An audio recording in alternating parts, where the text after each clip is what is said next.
Hallo liebe Zuschauer, willkommen bei NIHRFF-TV. Heute bei uns zu Gast Filmkritiker Frédéric Jaeger und die beiden Filmproduzentinnen Yulia Serdyukova und Ulla Simonen. It's very nice to have you here. How are you guys? Fine. Fine, thank you. You've already been to the festival, and I was wondering what your first impressions were in the city of Nuremberg. Well, I'm in the Nuremberg for the first time, and it's incredibly cozy and beautiful. And the festival is very warm, and I was dreaming to be here because I've known Andrea for as festival director for some time, and I'm really happy to be here. Yeah, I can pretty much echo that. I mean, the short thing that I've been here, it's my first time in Nuremberg. It looks beautiful, and I'm quite impressed of the selection of the films to the festival. I've only been to Nuremberg once before for a different film festival, actually, for the festival of the Hofbauer Kommando. And here I'm really keen on seeing more films because I discovered that the selection is very cinephilic, very oriented on the aesthetics of the films. Very nice. Well, there are around like 400 film festivals in Germany. 75 are in Bavaria and around 71 in Berlin. Each have a different characteristic, I think. What does a film festival have to be like for you? What do you expect? What are your expectations? Well, it's about meeting, I think. It's about meeting other people and meeting within the cinema and outside of the cinema. So it's mostly about the atmosphere you create and the selection you make that creates an atmosphere for the people coming there. So it's much about having a group experience that we're lacking so often in contemporary cinema. I mean, it's, for the local audience, you of course have to bring the films that they wouldn't see otherwise, that you give them an opportunity to get into films that are not really possible to find. I mean, a lot of these films, they will not come out of streaming VOD platforms or even television broadcasting. Very many of them are really difficult for that. So the festivals are the place.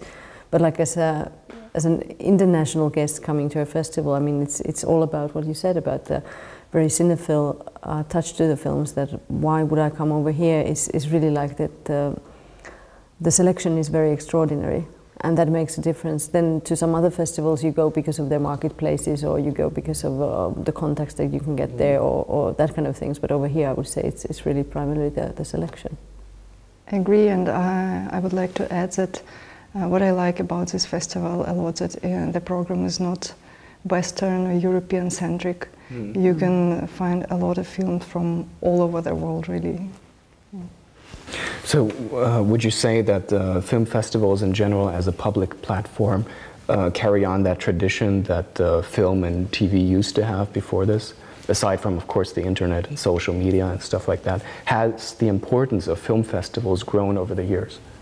I would say yes. I mean, it's sort of a platform on its own. It's been always very important, but I think that in like very many European countries, there used to be film clubs where you would go to see films and talk with other cineasts about the films. But that I think that has sort of disappeared, and festivals have taken that place. So I think it's really important. And for films, I mean, if I put my producer hat on, for a filmmaker and producer, festivals are really the place where we launch our films. That's where we're trying to reach our audience and tell possible other platforms that this is a film worthwhile taking in and to distribute.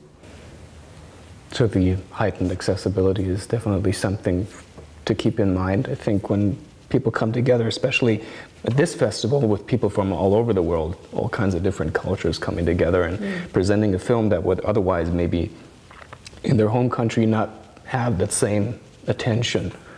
There's something I would like to address. I think your movies in particular, Ulla, they are as well as domestic and international productions.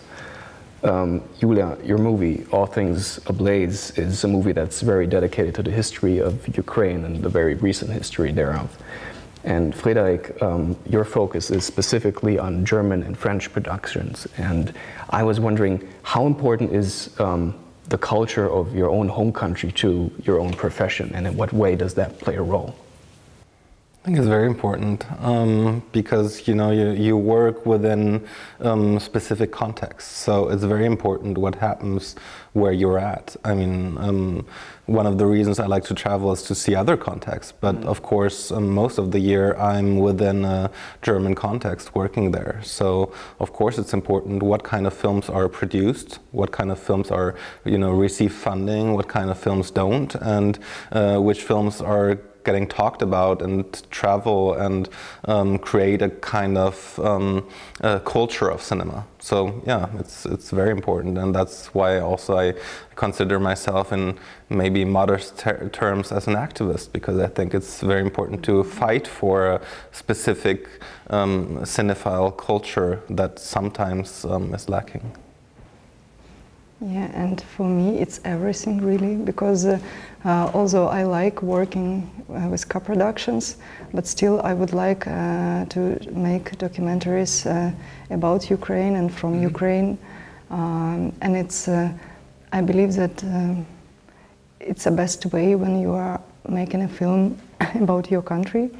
You have the best opportunity for solidarity, for empathy, for delivering some nuanced picture of a local context, because there are a lot of directors who travel to faraway countries to bring some exotic material, to find something, some curiosities for them, and often such directors fall into exotification of the subject or creating some superficial films, and it's very, very hard to create a solidarity and do a good film about not your country. Yeah. I wouldn't say that it's not possible, but it's hard to.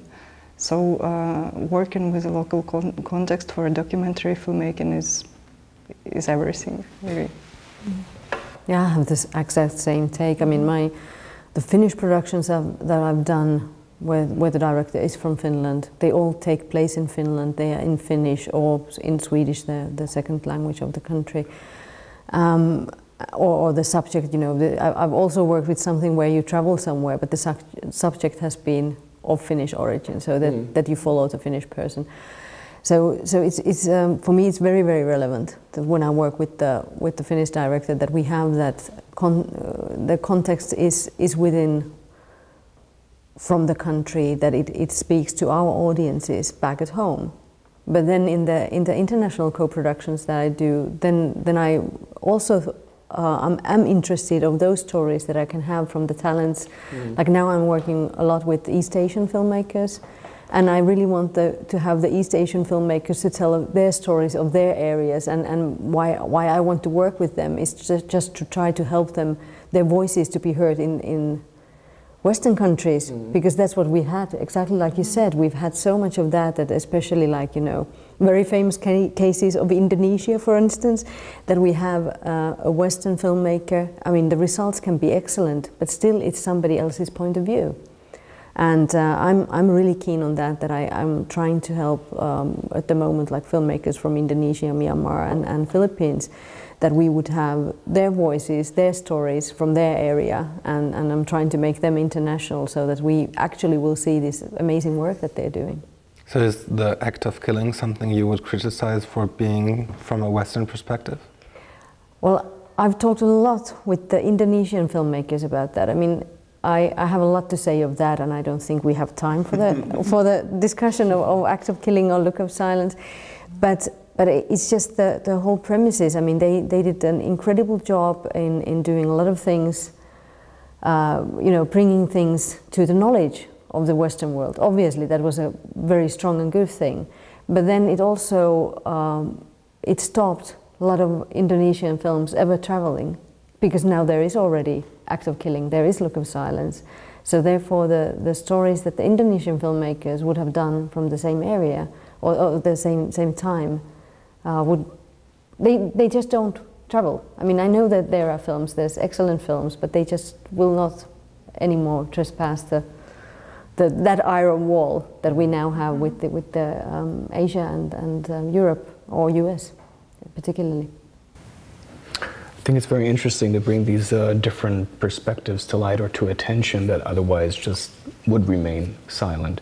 As I understand, you're very dedicated to realizing any director's vision or perspective per se, and specifically now with Indonesia. And from my understanding, your films are sort of on the borderline between fiction and documentaries. I was wondering why that is of such a specific interest to you, and so I would ask you, why do you think these borderlines exist, or does it have to be a separate genre? Does it have to be just fiction or just documentary to tell a specific type of story? Well, if I start from the end of that, I mean, for me they're films. That's the primary thing. For me they're films. The genres, they help when you're financing films, and therefore, you know, then you have to put labels on that. And and it's sort of funny that within documentary the label is just a documentary. When you go to fiction, then you have zillion of different genres and subgenres. But I mean, for me, it's sort of like why I'm sort of working in between the genres. I mean, I'm trying to, my company boldly says that we are trying to challenge the genres. It comes actually from the realization that the Finnish documentary culture took a big leap already end of 80s, early 90s towards the phase that we stopped talking if, you know, what can you do within documentary and what not. And when I started working over 20 years ago with the international productions and went out, I was just stoked by the discussion. It's still going on some places when we present our films that is this documentary, and for me it's sort of like it's totally irrelevant question. So creatively speaking, is that borderline existent, or is it like more of an artificial thing? Of course it exists, but I mean I sort of, you know, that there are things that you can't call a documentary, but then, you know, it's sort of like fantastic Polish editor said that every film is a documentary if the emotions that it carries are true. So I mean that's the broadest definition of a documentary I've ever heard. But for me it's really about, you know, you're trying to find what is in the core of the film, and then you work with that, and then we have to label it because of the audience. For me it's mostly because of the audience. That we put the tag onto, you know, this is this, so that you understand, you get the context on where is this, and that you understand that what I'm seeing is not fictional. Somebody did not invent, but these people are living that. But then the ways how you do it can be very different, can go, for me it can be anything, as long as there is what I would call the DNA of a documentary, that you have the some form of reality is still in. Something real to talk about, something that's present. Or in the presence of the people, of the, you know, sound work. You can have actors on real life sound work. There's been films like that, and I would still call them documentary, even there would be actors acting things. I mean, it just depends on the definitions of you know, which one do you want to emphasize. But it's like you have a fiction which is based on true life story, and that is fiction for me if it's based, but it doesn't have any of these real elements from the reality that it depicts. I understand you made quite the transition from a photographic journalist to making actual documentary films. I was wondering how that transition phase was like and what challenges you faced. Well, it happened naturally because the first documentary I produced we did together with my friends, photographers. We were just a bunch of friends and colleagues, and at some point we saw that photography isn't enough for us, that we see a story we would like to tell, but probably film would be a better form for it. So we just sat and imagined like what the film should look like.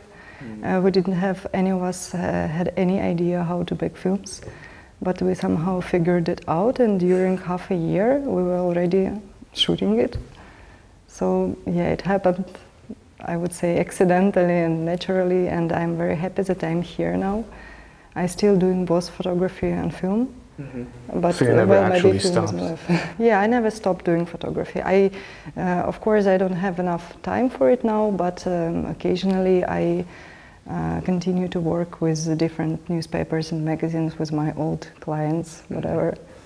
Is that also a part of the research process, or just the film production in general, that you maybe start shooting pictures first and then the story develops itself? Is that a process that takes place? That's how it often happens. And with we continue to work like this with several directors with whom I work. Usually they first bring pictures, and then we start thinking about how we can do a film of it. Yeah. But it doesn't have to be like that. It's just, it happens to me. So it's a natural process. That's interesting. I was wondering, being both female producers in the industry, what challenges did you face domestically, maybe internationally as well? Well, the usual challenges a woman in our patriarchal world faces. Of course, all this glass wall, it never stopped existing, and Ukraine is quite a traditional country in this. Most of the producers and other professionals in filmmaking are men, and especially decision-making are men. And sometimes it is, of course, difficult to defend your point, especially when you try to get financing. In Ukraine, we have only one organization. It's a state film agency which can finance film, and usually 100% of the experts in the expert commission are men. All male board. All male board, yeah. And unfortunately, I see how they differently treat when a man pitches a project to them, or when a woman. Of course, they like ask women all kinds of questions they would never ask a man, and they challenge their point of view, and you just feel like you have to make double or triple efforts. No, you have to justify everything, every step along the way. Yeah. And it's not only about filmmaking. It's it's about being a woman in general in any profession, I would say. But do we manage that? Is that something you observed as well in the film industry? Of course, yeah. I mean, the situation in Germany is maybe a bit different because many of the decision makers are women. Not in the financing institutions as much, but in television, most producers in television are women. But it doesn't change the fact that the stereotypes are there, and that even the women don't select women as much as they select men to direct films or to produce them independently, because there are a lot of stereotypes attached to what you need to be a good director or to be a good producer. Yeah.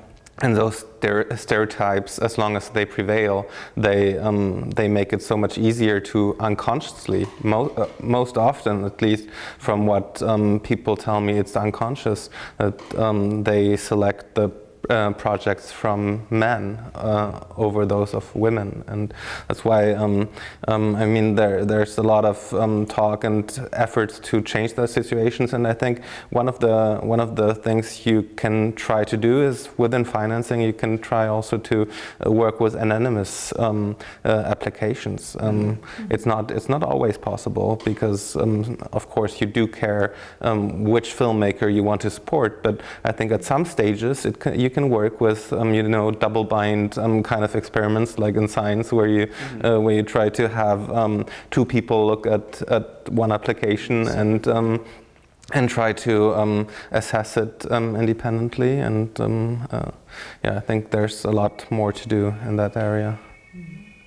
Yeah, I mean, the Nordic situation in general is quite different. I mean, most of the institutes, either they have it in their regulation, or then they've totally voluntarily taken that the decision makers are 50%, both genders. And I wouldn't say that I wouldn't have myself experienced ever, in any way of being female filmmaker or producer, that I would have problems per se. But I think it is, at the moment, it's very structural. And it comes out of in this kind of things like, you know, when what is proposed, what is felt like, you know, women can do and men can do. So I still think that, you know, in terms of like characters and subjects of the films, especially in the fiction world, we can see that when the main character is a woman, that's not so interesting as when it's a man. So, and I see that in documentary as well. I've sat also myself as a commissioner, and also as a festival director, and what I could see in both positions was that the characters and subjects, when it's a man, then it's a representative of the whole, and when it's a woman, then it's one singular one individual case. perspective. Yeah, it's sort of okay. yes, exactly, very individual perspective, and that is somehow I see a change over there, because it's been in the past few years. It's been much more in the talks, but that's where I see that there's still a lot of work also in the Nordic countries concerning the whole gender area, and then there's the whole diversity questions, especially these countries which are, you know, like yours and ours, that have been sort of very, it's all the same, and we have to take, also us, we need to take in consideration the bigger diversity. I mean, maybe you can tell us, Ulla, a little bit about the fact that you have many different hats on. Do you have one thing that combines all of your different activities? Well, it is the producing, obviously. I mean, from anything else that I do, I tutor very much in different international workshops, and I consult a lot of different productions and all that. But I mean, of course, it all comes from the producing part. That whenever I've been consulting film institutes on their international distribution and things like this, but it all comes from the fact that, you know, there's the body of work is in the producing, and therefore knowing something about that and trying to put that in works with everywhere else. And then of course all the other activities bring back to the producing and working with the filmmakers that I work very hands-on every day.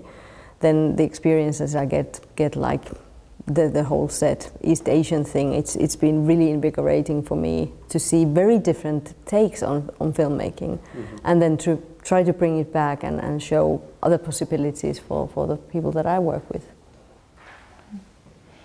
And what about you? What is your favorite part of writing about film?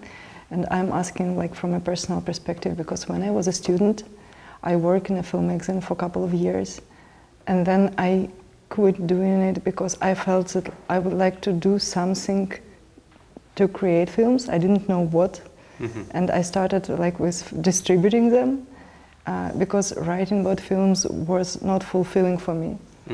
So I wonder what you, it's your life like job. What do you feel the most excited about it? Probably it's most exciting when I write about films that I like. I try to do it as much as I can. For me, writing about other works is still a kind of work of art in itself, and I always have the aim for a text to work on its own. So even if people don't watch the film and maybe never watch the film, I hope that they get something out of the text. So yeah, it's the pleasure of writing. Yeah, I agree, and that's the best critical articles I enjoy, when they are like a philosophical texts which you can read even if you haven't seen the film. Yeah. Yeah, you have like level of film writing here in Germany.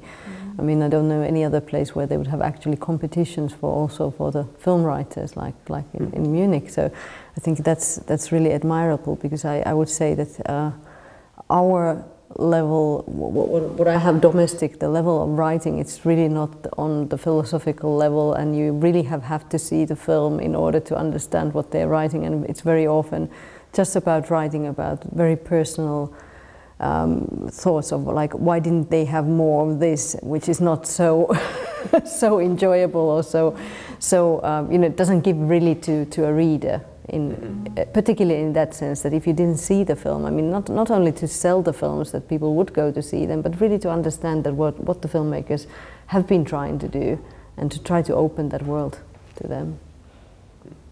Well, regarding, I think, specifically German productions, what do you think is really going on in the process of how these films are being received? Like at this festival, for example, it is still an international festival. So I was wondering, what changes do you see regarding German productions when they are distributed among other European countries or across the globe? Do they really reach other regions as they are supposed to, or is there a sort of decline? I mean, you're the ones who can look on German cinema from outside. I can tell you what I mean. My impression is that German cinema is not very well distributed around the world, and that it's there's a lot of there's a situation we could improve. You have a huge output. I mean, that's the thing, that there's so much German films all the time. Mm-hmm. So how to reach and then of course, I mean, German films also tend to have really strong domestic financing, and so you're able still to do quite big films totally in Germany alone. Mm-hmm. And that sort of prevents them traveling, because us, when we come from smaller countries, we need to, our financing already is quite international, or that we have to travel when we are financing with the films. So it adds up to the distribution of the films as well. And then, of course, I mean, if you're making a Finnish language film, there's not that many coming out each year, so they, in a way, they do compete against each other when they go internationally. You know, same festival doesn't take all that many Finnish language films, but then if you have that sort of an output like the German films have, so you could have a German film festival in every country, couple of times a year to be. So I mean, that's also would be sufficient enough to just fill these festivals themselves. So I mean, but I do think that they do travel. I mean, there's still, you know, at least on European scale, they travel well, nevertheless.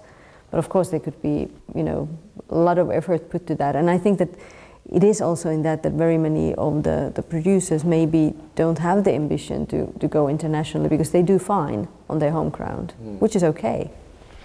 I think it's maybe also a question of identity. I mean, sometimes it's easier for, I mean, there are a couple of countries like Austria that has where you have a flair of Austrian films, and they are able to identify with each other, or at least they're perceived as such from the outside. And I think that German cinema doesn't have that really. I mean, there have been some, you know, groups of people working together, filmmakers who have some similarities in their relationship to reality or something, but mostly it's all over the place. So it's very difficult from the outside to relate to them. And I think the biggest identity was the one that many are working with, historical things about, you know, Holocaust and GDR, and I don't want that to be the trademark of German cinema. Yeah, but of course there's like really strong German producers, but then they also work with the filmmakers outside of Germany. Yeah.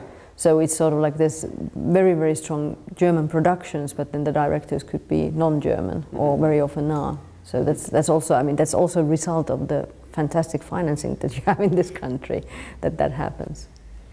Well, I don't know if that financing is that fantastic, but... Well, you know, come to our corners and then you'll know. I mean, and as a Nordic country, I can say that we're well off, but I know your situation, so it's sort of like, yeah, compared to that. Of course, working with Germany as a country for co-production is not easy, but any co-production is easy, so, and you have plenty of opportunities, of course. So, yeah. And there are a lot of films in Ukrainian cinemas which are like German co-productions with foreign directors, and people don't often identify them as German, but they are also German. So yeah, we also do have relatively a lot of German films in cinemas, and of course we have like thematical weeks of German cinema organized by the embassy and with support from cultural institutions. Yeah. And how well are they received? Like, very well, yes. Usually such specialized events have full houses. Yeah, because they bring like the most recent and artistically refined films. Yeah, it's like a small festival, so it's of their own. Well, regarding this festival, you all have designated roles to play, but I was wondering, what are your hopes for this festival? What are you really excited about? The movies themselves, or anything else, or just in general? Well, I think that the films, I mean, that comes as first. I'm already, aside the films, I'm already been really excited about the people that I've met. But then my sort of like secret agenda is, of course, that I'm also trying to find some films that I could bring back home and try to persuade the festivals in Finland or some other people that, you know, at least to bring them that take a look at this. I saw this. It's a recent film. It's something fantastic. You should have a look at that. So that's sort of like the hidden agenda that I'm trying to do. But the primary agenda is the 8 films that we are here to see. Yeah. And this is my first time being in a jury for a film program, and I'm really very excited. And the quality of international competition is so high. I'm so impressed by the selection. So I feel like it's me who gets all the prizes in one basket, because I have such wonderful opportunity to watch these films on a big screen. And I know some of the directors who are in competition, and I love them already, and I'm looking forward to meet the others. Yeah, it's an award to me. I hope we're going to argue about what political cinema is like. I mean, it's the fact that it's about human rights. I mean, even though that's a very broad kind of subject matter, I think the most interesting thing is to discuss what is political and what is not, and where are the boundaries of that filmmaking. And I hope we'll have a lot different films to argue about and not to agree on. Absolutely. Yeah, that'd be interesting. Yeah, I've been sitting in kind of many juries, and I think that the best part of it is not really to decide, but really the discussions. And because then you get, especially like this, that we come from different cultures and from different filmmaking cultures as well. So it really brings something, you know, completely different points of views, and that's fantastic when you realize in the middle of the discussion that, okay, I've totally changed my view on this, and it's also very, very interesting. Oh, that sounds exciting. I'm afraid we're at an end of our talk. I wish you the best of time, and I hope you have so much fun watching these films as well, not just judging them, of course. The fun aspect is an important one, I believe. Meine Damen und Herren, wir sind am Ende unserer Sendung angekommen. Vielen Dank, dass Sie zugesehen haben. Und bleiben Sie bei uns. Wir haben noch mehr für Sie auf Lager. Auf Wiedersehen.